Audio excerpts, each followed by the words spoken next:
মই আন এটা বিষয় জুবিন গাৰ্গ সন্দৰ্ভত জানিব বিচাৰিম আপোনালোকে ইতিমধ্যে জুবিন গাৰ্গক হেৰুৱাৰ আপোনালোকে বিবৃতি দিছিলে বাৰু গোটেই বিষয়টো এতিয়া শেহতীয়াভাৱে যিটো পৰ্যায়লৈ গৈছে যিটো পৰিস্থিতি চলি আছে সকলোৱে ন্যায়ৰ দাবী কৰিছে কি ভাবে আচলতে আপুনি এই বিষয়টোক লৈ বিভিন্নজনে বিভিন্ন ভাৱে আৰু বিভিন্ন মানে কি আমাৰ সৰহসংখ্যক জনগণ আমাৰ যিটো এই ন্যায় বিষয়টো কেনেকৈ চাব লাগে ইয়াত ন্যায় বিষয়টো পাবলৈ হ'লে বিজ্ঞানসন্মতভাৱে ন্যায়সংগতভাৱে পোৱাৰ ন্যায্যতা পোৱাৰ কাৰণে সংগতভাৱে কি কাৰণত আমি পাব পাৰোঁ কি কাৰণত আমি এই বিষয়টো বা আমাক ন্যায় লাগে বুলি কৈ আজি অতি সোনকালে ন্যায় লাগে এই কথাবিলাক যেতিয়া আপুনি কোনো ৰাষ্ট্ৰপক্ষকে হয় বা আহ্বান জনায় বা ডিমাণ্ড কৰে কৰাৰ আগতে বহুবাৰ ভাবিও চাব লাগে কিছু আমাৰ শিক্ষিত সমাজেও যি ন্যায় বিষয়ত তন্নত আমাকতো বেছি জানিব পাৰে তেখেতসকলো বিভিন্ন ধৰণৰ কথাবিলাক কৰি আছে দুই পক্ষই কৈছে চৰকাৰ পক্ষ বিভিন্ন ৰাজনীতি দলবিলাকে প্ৰতিটো ৰাজনীতিৰ নিজৰ দৃষ্টিকোণৰ পৰা নিজৰ লাভাত্মকতেও কেনেকৈ মানে লাভান্বিত হ'ব ৰাজনীতি দলবিলাকতো লাভান্বিত হোৱাতে থাকিব বিজেপি হওক এজিপি হওক আজাপ হওক কংগ্ৰেছ হওক চবেইতো নিজৰ তালে চলিব কেনেকৈ সিহঁতি ইয়াৰ পৰা গোটেই ইছ্যুটোৰ পৰা জুবিন গাৰ্গক এই ইছ্যুটো মৃত্যুৰ পিছত কেনেকৈ ইয়াক মানে নেৰেটিভ কৰিব লাগে কেনেকৈ ইয়াক কোন পথে নিলে মানুহক আৰু আৱেগিক কৰিব লাগে এইটো এটা হৈ আছে এইটোতো আমিও দেখিছোঁ আৰু এইখিনি আমাৰ যিসকল জুবিন সমৰ্থক বুলি কৈছে অন্ধ সমৰ্থক খুবেই আৱেগিক কিছুমান সকলো অন্ধ সমৰ্থকেই যে আৱেগিক অন্ধ সমৰ্থক আৱেগিক হোৱাটো স্বাভাৱিক কিছুমান আৰ্টিফিচিয়েল মানে সমৰ্থক আছে আৰ্টিফিচিয়েল সমৰ্থকবিলাকে আছে এই কোনটো সময়ত কি বিষয় দিলে সিহঁতে নিজেও এটা পপুলাৰ স্কিনত আহিব পৰা যায় এই এনেকুৱাবিলাকো কৰি থকা আমি দেখিছোঁ আজি জুবিনৰ বিষয়টো প্ৰথম কথা হৈছে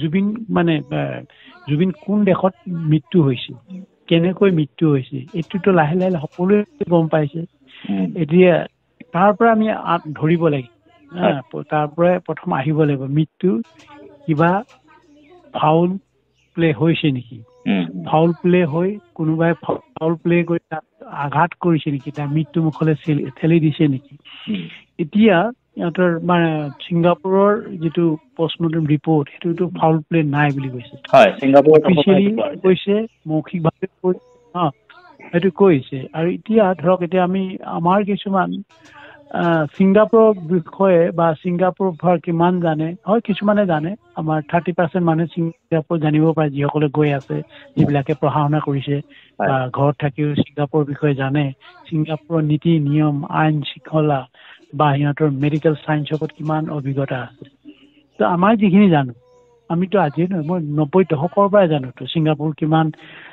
মানে মেডিকেল ছায়েন্সত কিমান ডেভেলপ আজি কিমান ডেভেলপ আমি জানো ন এইবিলাক জনাৰ কাৰণে কৈছোঁ আৰু সিহঁতৰ প্ৰশাসনিক ছিষ্টেমটো কিমান নিকা পুলিচ প্ৰশাসনটো কিমান নিকা ইহঁতে তাতো কাৰাপশ্যনটো নিলেই বুলিয়ে ক'ব লাগিব কাৰাপশ্যন নাই ড্ৰাগছৰ ওপৰত 100% মানে 0 টলাৰেঞ্চ আৰু লগে লগে সিহঁতৰ ন্যায় ছিষ্টেমটো একদম একেবাৰে কি ধৰণে সিহঁতে কোনো মাৰপিট নকৰাকৈ সিহঁতে চাইণ্টিফিক ইণ্টিগ্ৰেশ্যন কৰে সেইবিলাকতো আৰু তুলনা কৰিব নোৱাৰি ভাৰতৰ লগত কোনো তুলনা নহয় অসমৰ লগতো নহয় আৰু এই তেনেকুৱা এখন দেশৰ মেডিকেল পদ্ধতিত তাৰ পৰা সেই মেডিকেল পদ্ধতিৰ পৰা মানে পষ্টমৰ্টেম কৰি ওলোৱা ৰিপৰ্টবিলাক গোটেইটো মানে খুবেই তত্ত্বগধুৰ আৰু গোটেই মানে এইটো কি কয় মানি ল'ব পৰাৰ মানে যুক্তি প্ৰচুৰ আছে আৰু তাত কোনো পৃথিৱীয়ে খণ্ডন নকৰে ইয়াত কোনো ড্ৰাইভিং ছিষ্টেম নাই কোনো ককাই ভাই কথা নাই নেপোটিজিমটো আহিবই নোৱাৰে তাত এই কথাবিলাকো এইবিলাক দিছে দিয়াৰ পিছত এতিয়া বিভিন্নজনে সাক্ষী দিছে সাক্ষীবিলাকতো কোনে অপেনলি কোৱা নাই তো কোনোবাই শুনা মতে হিয়েৰছে কৰিছে কথাবিলাক কোনোবাই বনাই দিছে এনেকুৱা সুন্দৰকৈ ৰীল বনাই দিছে সঁচা নিচিনাকৈ লগাই দিব যিবিলাকে অন্ধ ছায়েন্সক বিশ্বাস নকৰে গোটেই ছিষ্টেমটোক নেজানে সিহঁতি বিভিন্ন ধৰণৰ বিভিন্ন প্ৰক্ৰিয়াৰে মানে মানুহক এখিনি মানুহক উত্তেজিত কৰি থকাটো দেখিছোঁ সকলো পক্ষই কৰিছে। তো সকলো পক্ষই চৰকাৰ কৰিছে, বিপক্ষও কৰিছে, ৰাজনৈতিক দল সংগঠন চবেই কৰি আছে। তো যাৰ যাৰ স্বাৰ্থত যেনেকে ঠিকেই ভাল পাইছে, ভাল পোৱাটো স্বাভাৱিক। আমিওতো দুপ্ৰকাশ কৰিছো আৰু আমিতো আগৰ পৰা কৈ আছো জুবিনৰ কিছুমান পাৰ্চনেল মানে ব্যক্তিগত হ'লেও যি নেকি নিজৰ কাৰণে ক্ষতি, সমাজৰ কাৰণে ক্ষতি, এই কথাটোতো আমি অপোজেই কৰি আছো, তাক কৰি আহিছিলো। মই প্ৰথম কৈছো, সংগঠনৰ হৈ মই প্ৰথম কৈছো, বহুবাৰ কৈছো, আমি বহুত ধৰণে কৈছো যে এনেকুৱা এটা এই জীৱনটো তোমাৰ যিটো প্ৰচুৰ প্ৰতিভা সম্পন্ন তুমি দেখাইছা, তোমাৰ প্ৰতিভা সংগীত পথাৰখনত অসমতে নহয়, অসমৰ বাহিৰতো, ভাৰততো মানে ইয়াৰ প্ৰসাৰতা বৃদ্ধি পাইছিলে, বাংলাদেশৰ পৃথিৱীৰ বিভিন্ন প্ৰান্তত প্ৰসাৰতা বৃদ্ধি পাইছিলে। ইয়াৰ গানৰ ওপৰত, গান গোৱাৰ শৈলীৰ ওপৰত, ইয়াৰ মাতৰ ওপৰত, ভংগীমাৰ ওপৰত খুব মানুহে পৰিচিত। আৰু যিবিলাক ইনষ্ট্ৰুমেণ্টেল, যিবিলাক বাদ্যযন্ত্ৰৰ ওপৰতো 12টা 13টা ইনষ্ট্ৰুমেণ্ট বজা, অসাধাৰণটো। এই প্ৰতিভাটো জীয়াই ৰাখিবৰ কাৰণে এই নিজে এটা চেষ্টা কৰিব লাগিব, নিজৰ চেষ্টাটো কেনেকে কৰিব লাগিব? দেহা থাকিলে বেহাটো, হয়নে বাৰু? Health is first, health is well. মানুহৰ কিবা এটা কৰিবলৈ হ'লে, দীৰ্ঘম্যাদী কিবা এটা দেশটো জাতিৰ কাৰণে, নিজৰ কাৰণে হ'লেও কিবা এটা কৰিবলৈ হ'লে হেল্থটো প্ৰথম, health is wealth, health first. এইটো কোনোদিন ইম্পৰ্টেণ্ট মানে সেইটো গুৰুত্ব দিয়া নাছিলে। গুৰুত্ব নিদিয়াৰ কাৰণে আজি এই যে পৰিণতিটো ঘটিলে, এইটো এটা প্ৰধান কাৰণ। এইটো এটা মানুহে যিয়ে নকওক লাগে, যেনেকৈ মেডিকেল চায়েন্সে কৰিছে, কিয় নকৰিছে, এটা উশৃংখল জীৱন এইটো আমাৰ কাৰোৱে কাম্য নাছিলে। আৰু জুবিন সমৰ্থকসকলো, যিসকলে ঘোৰ অন্ধ সমৰ্থকসকলে এইটো কামনা কৰা নাছিলে না আছিলে মই নাজানো, কিন্তু আমি কামনা কৰা নাছিলো। আৰু সেইকাৰণে আমি সময়ে তাক বিভিন্ন সুৰত কথাবিলাকো কওঁ। মই নিজে ব্যক্তিগতভাৱে তাক কৈ আছিল, তুমি মদ নাখাবা, ধপাত নাখাবা আৰু ৰাগিয়াল বস্তু নাখাবা, প্ৰকৃতিৰ লগত, প্ৰকৃতিৰ নিয়মৰ বিৰুদ্ধত তুমি নেযাবা। মই এজন প্ৰথম সেইকাৰণেই কৈছো। এতিয়া যি মই ব্যক্তিগতভাৱে কৈছো। আৰু প্ৰথম মাজুলী যিটো বিতৰ্ক, সত্ৰাধিকাৰীসকলৰ পৰা যিবিলাক আহিছিলে, সত্ৰাধিকাৰীসকলক যিভাৱে কৈছিলে মদ খাইছিলে, হয়তো সি মাতাল নহয় যি ভালভাৱে ক'লে, তুমি প্ৰভুসকল আপুনি এইটো কৰকচোন, এনেকুৱা কৰক, হয়তো তাৰ কথা শুনিলে। কিন্তু এনেকুৱা ধৰণে তাৰ যিবিলাক মই কৈছো ব্যক্তিগত যিটো খামখেয়ালি, মদ, মাতাল আৰু মেৰি মানে আনন্দ, মদ মাতাল হৈ আনন্দ নকৰে নহয়। দুৰ্ঘটনা ঘটি পেলাই নিজে ইনভাইট কৰি লৈ অহা হয়। মদ খাই মাতাল হলে ইয়াতো হিতাহিত জ্ঞান হেৰাই যায়তো। কেনেকুৱা কথা ক'ব, কি ক'ব, এইটোৰ পৰা পৰিত্ৰাণ পাবৰ কাৰণে মইতো প্ৰথম কৈছো, অপেনলি কৈছো, তই এইটো নকৰিবি, সেইটো নকৰিবি। আজি জুবিন আমাৰ যিসকল সমৰ্থক আছে, অন্ধভক্ত, এইসকলে কৈছিলে নে জুবিনক? মইতো নুশুনিলো, এদিনো শুনা নাই। তই নেখাবি, তাৰ লগতেতো বিভিন্ন ধৰণৰ কথাবিলাক কৈ জুবিনক আৰু হিতাপ কৰাই দিছে, আৰু উৎসাহিত কৰিছে, তই দিনে ৰাতিয়ে মদ খা, খালি গান গাই থাকিবি আমাৰ কাৰণে। সিহঁতৰ মানে যিমান যুৱ চামৰ কিছু মানসিক মানে হেৰি আছে, ডিপ্ৰেশ্যন আছে, কিবা আছে, গান শুনিলে ভাল পায়। জুবিন আমাক গান গাবই লাগিব, তই মদ খা, কি আমাৰ জুবিন দাই মদ খাওক, ৰাগিয়াল বস্তু খা, তাৰ কাৰণে ভূক্ষেপ নাই। ৰাগিয়াল বস্তু খাই মানে একদম হৈ মাত্ৰ স্বাস্থ্য অৱনতি ঘৰৰ, সেই খালি গানটো লাগে, শুনিব লাগে। সেই অন্ধভক্ত হলে নহবতো, তেনেকুৱা অন্ধভক্ত নহয়। ক'ব লাগে স্বাস্থ্যৰ প্ৰতিও যত্ন ল'ব লাগে। কৈছেনে কোনোবাই? যিসকলে একেলগতে মদ খাই আছিলে, আজি যে কৈছে, বিভিন্ন ধৰণৰ কথাবিলাক কৈছিলে নে জুবিনক? আজি কৈছিলে জুবিন কিয় ভাল নহল?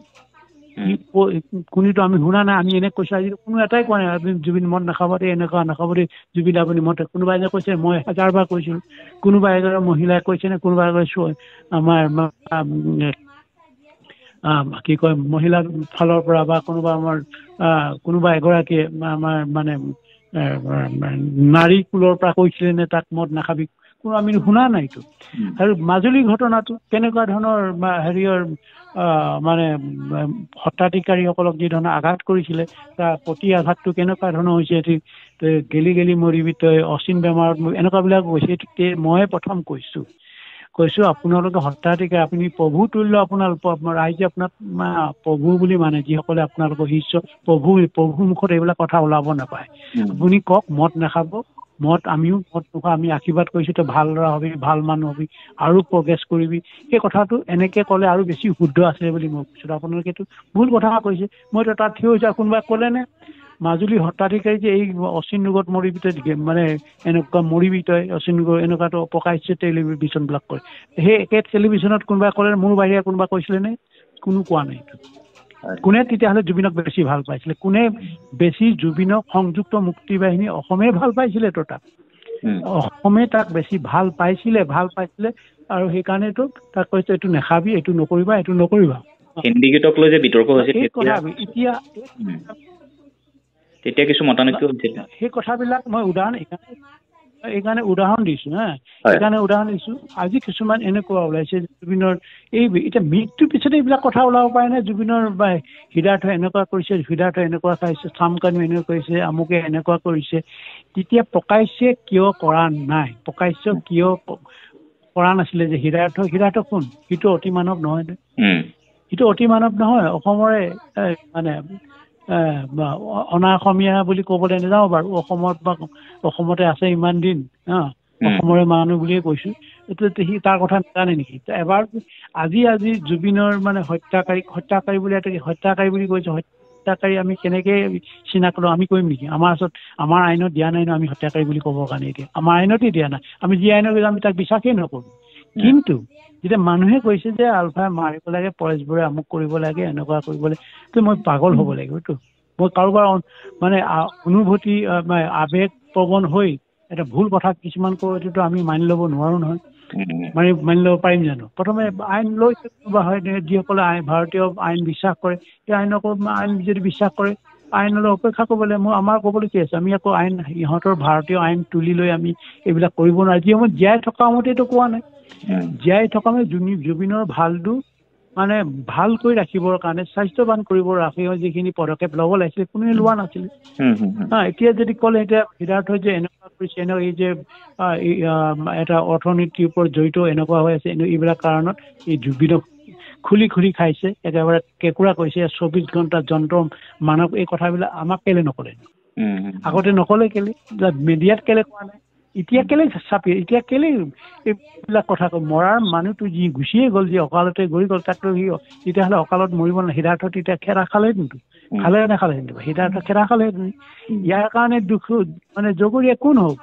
কোনে আনিলে হৃদাৰ্থক? কোনে কি কৰিলে? এই মানুহবিলাকৰ লগত কোনে যিবিলাক যে জানে নেকি? শ্যাম কানুৱে আমি ভাল বুলি ক'ব জানে, সেইটো তেনেকুৱা আছেই। মনিটৰী লাইনতো চলিয়ে থাকে, খিতিপ লগাই ক'ত কেনেকৈ কাক ক'ত কি কেনেকুৱা ধৰণৰ কৰিলে তেনেকৈ টকা ঘটিব পাৰিব, কেনেকুৱা বিল্ডিং হয় চকুৰ আগতে কৰি আছে। সেইবিলাক সেই মানুহবিলাকৰ লগত এজন শিল্পীয়ে যাবই লাগে জানো? অসৎ এজন ব্যৱসায় মনোবৃত্তি থকা মানুহবিলাকৰ শিল্পী সমাজে গৈছে নেকি? ভূপেন দাই গৈছে নেকি? ভূপেন দাই যোৱা নাই। আৰু শিল্পী আছে যোৱা নাই, ভাল যিসকলে এতিয়া নিজক চম্ভালি ৰাখে যোৱা নাই। এইটো ব্যৱসায় পিছত এটা এনেকুৱা মানে হেৰি খুলি কোম্পানী খুলি কিবা খুলি তাৰ এটা শ্বেয়াৰ মাৰ্কেটৰ লগত জড়িত হৈ যোৱা, তেনেকুৱা ভূপেন দাইতো কৰা নাছিলে, কোনো শিল্পীয়ে কোৱা নাছিল, ভাল ছিংগাৰেও কোৱা নাই। অসমৰ ক্ষেত্ৰত এতিয়াও কথাটো কোন জগৰীয়া? শ্যাম কানুৰ লগত ইমান ঘনিষ্ঠ হ'ব পাৰে কোন জগৰীয়া? তাৰ কাৰণে শ্যাম কানু তাৰ হেৰি নাই নেকি? বিবেক? জুবিনৰ বিবেক নাই? জুবিনৰ পৰিবাৰৰ বিবেক নাই? চবৰে বিবেক আছেতো, চবেইতো হাইলি এডুকেটেড মানুহ, চবেই জানে, ঘৰৰ মানুহে জানে, তাৰ পৰিয়ালবৰ্গই জানে, তাৰ বন্ধু বান্ধৱে জানে, জুবিনৰ হাৰ্টটো বন্ধুসকলে জানে কোন ভাল। তেতিয়া কেলে নকলে? তেতিয়াতো ক'ব পাৰেতো এনেকুৱা বেয়া কাম কৰিছে দেই, এনেকুৱা বেয়া কাম কৰিছে, আপোনালোকে কিবা এটা চাই দিব লাগে, কিবা এটা মাতিব লাগে। ইমান হৈ যোৱাৰ পিছতো এনেকুৱা ধৰণৰ মানে কিছুমান সামাজিক উশৃংখল সৃষ্টি কৰিছেতো মানে উশৃংখলকেতো আমাৰ সমাজখন কেনেকুৱা? বিহুৰ এটা ইমান পবিত্ৰ দিন, বিহুৰ ফাংচনবিলাকত পবিত্ৰতাৰে গান পৰিৱেশন কৰিব লাগে, তাতে মাক দেউতাক ভাই ককাই ভনী বাই সকলোৱে একত্ৰিত হৈ এই হেৰিবিলাক আমাৰ মঞ্চবিলাক উপভোগ কৰে নকৰে বাৰু? ইমান সুন্দৰকৈ উপভোগ কৰিছিলোঁ আমি, তাকো ধাৰাবাহিক। এতিয়া অৱস্থাটো কি হ'ল? আমি সেই মঞ্চবিলাকত এটা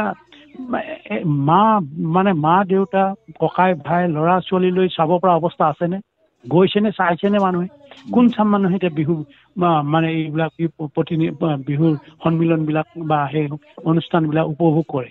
যুৱচামে কৰে আৰু যি যুৱ মেক্সিমাম মাতাল হৈ যায় তেতিয়াহ'লে আমি কোনফালে গৈছোঁ তাক সেই লৈ কোনোবাই মাতিছিলে মতা নাই জুবিনকো কৈছিলে নেকি কৰা নাই জুবিনে অশ্লীল ভাষা প্ৰয়োগ কৰি মানুহক যুৱচামক উত্তাল কৰি ৰাখি তাৰ বিষয়ে কৈছিলে কোনো কোৱা নাই এইবিলাকতো ক'ব লাগিছিলে কিন্তু মদ খাই গায় কৈ দিয়ে একদম মদত তাক মদাহী যেতিয়া হৈ থাকে তাক দোষাৰোপ কৰিব নোৱাৰি নে খুৱাইছে কোনে তাক সেই সময়ত তাকতো আনিব লাগে না তাক যি খুৱাই আনে তাৰ পৰিবাৰ থাকে ইয়াতে নাখাবি দেই এইবিলাক মানুহৰ ভদ্ৰ ভাষাৰে কথা কবি এই কথাটো কেলে নকয় এইটো ক'ব লাগে না এইবিলাক এইটো নহয় এই সমাজখন যেতিয়া এনেকৈ হৈ যায় তেতিয়াহ'লে কোনফালে গৈছে বুলি বোলো ভালটো দেখিব লাগিব বেয়াটো ক'ব লাগিব আমি চব কথা কৈছোঁ না তই মাতাল হৈ নকৰিবি আমি যে ক'ব পাৰিছোঁ তহঁতি নকওঁ কেলে আমি যে ক'ব পাৰিছোঁ তহঁতি ক'ব লাগে হীৰাতে এই কৰিছে আমুকে শ্যাম কানুৱে শেখৰে এনে কৰিছে তামুকে এনেকৈ আগত তহঁতি চকুৰ আগতে সেইসকলে ভক্তসকলে কিয় নকৰি কিয় জুবিনটো হেৰি নহয় নহয় এবছলুট সি মানে ৰাষ্ট্ৰৰ শাসনটো তাৰ হাতত নাই নহয় সি চব যি ক'ব তাকেই হ'ব এইটো কথা নহয় ৰাষ্ট্ৰপতিও ক'ব নোৱাৰে স্বয়ং প্ৰধানমন্ত্ৰী হয় অসমৰ মুখ্যমন্ত্ৰীও নিজে এইবিলাক কথা ক'ব কেতিয়াও নোৱাৰে এইটো আছে নিয়ম আছে সমাজ এখন আছে অসমৰ সমাজ এখন আছে সমাজৰ নীতি নিয়মৰ উদ্ধত নহ'বতো সমাজ আছে সমাজৰ কিছুমান আমাৰ একদম আগৰ পৰাই এথিক্স মৰেক্স আছে সেইবিলাক মানি চলিব লাগে শুদ্ধ হ'বৰ কাৰণে ফিলিয়েল পিটি আছে ডাঙৰ কেনেকৈ মৰম কৰিব সন্মান কৰিব লাগে সৰক কেনে মৰম কৰিব লাগে ডাঙৰ ওচৰত কেনেকৈ কথা ক'ব লাগে বিনয়ীভাৱে কথা ক'ব লাগে এইবিলাকতো আমাৰ মানে বনাই থৈ গৈছেতো এইখন তেতিয়াহে এখন শক্তিশালী সমাজ গঠন হৈছিলে অসমীয়া জাতি গঠন হৈছিলে কিন্তু ইয়াৰ বিপৰীততো আজি সেইটো হোৱা নাই এই কথাবিলাকে কৈছোঁতো এটা দেহা আমাৰ যেতিয়া দেহাটো দিছে বিভিন্ন অংগ প্ৰত্যংগ এই প্ৰতিটো অংগকে কেনেকৈ মানুহৰ আগত বচন ভংগীৰে মানে যাতে সন্মান সহকাৰে আৰু কোনো লজ্জিত নবয় তেনেকৈ শব্দ দিছেতো কিন্তু তাৰ বিৰুদ্ধে একদম খোলাকৈ লাজ ধোক নোহোৱাকৈ কিবা কৰি একদম মানে এইবিলাক কৰাটোতো এইটো ভাল সংস্কৃতি নহয় এইবিলাক কথাটো কোনো মাত মতা নাই এইবিলাকো উদগনি দিছে ইয়াৰ কাৰণে এই যে উচ্ছৃংখল জীৱনটো অৰিহণা কোন আছে আমাৰ অন্ধভক্তবিলাক আছে আমি আছোঁ আমি সকলোৱে আছোঁ আমি প্ৰতিবাদ কৰা নাইতো উচ্ছৃংখল হ'বলৈ দিছোঁ উচ্ছৃংখল হ'বলৈ আৰু বেছি যিসকল সদায় এইটো আংশিকভাৱে চেষ্টা কৰিছোঁ আমিতো সদায়তো লাগি থাকিব নোৱাৰোঁ আমিতো সদায় কথা পাতিব নোৱাৰোঁ কেতিয়াবা ইছ্যু হ'লে আমি কথা পাতোঁ কিবা ক'ব লগা থাকিলেহে ক'ব যিসকলে ডেইলি ৰেগুলাৰ প্ৰতিদিনে প্ৰতিনিয়ত প্ৰতি মুহূৰ্তত প্ৰতি মিনিটে প্ৰতি ঘণ্টাই ইহঁতৰ লগত থকাবিলাকে কিয় সংশোধন নকৰিলে আজি যে কৈছে এনেকুৱা হৈছে সি হীৰাটোতো গড নহয়তো সেইটো মানুহ হয় জুবিনো মানুহ হয় সংশোধন কৰিব পৰা কোনো চেষ্টা নকৰিলে সি যিটো হ'ব সি একঘামী কৰিবলৈ দিব কেলে দিলে তেতিয়াহ'লে একঘামী কৰিব দিলে কেলে মোৰ প্ৰশ্ন আহেতো কিছুমান প্ৰশ্ন আহে এতিয়া আৰু এটা কথা আৰু হৈ থকাৰ কাৰণে কৈছোঁ এতিয়া যে যিটো হৈ আছে এই হয়তো আমি গোটেই ইণ্টাৰেষ্ট জাতিটোৱে আমি এই আৱেগ প্ৰৱণ আৰু মানে সঠিক টাইমত আমি শুধৰণি নকৰোঁ আৰু শুধৰণি নকৰাৰ কাৰণে হৈছে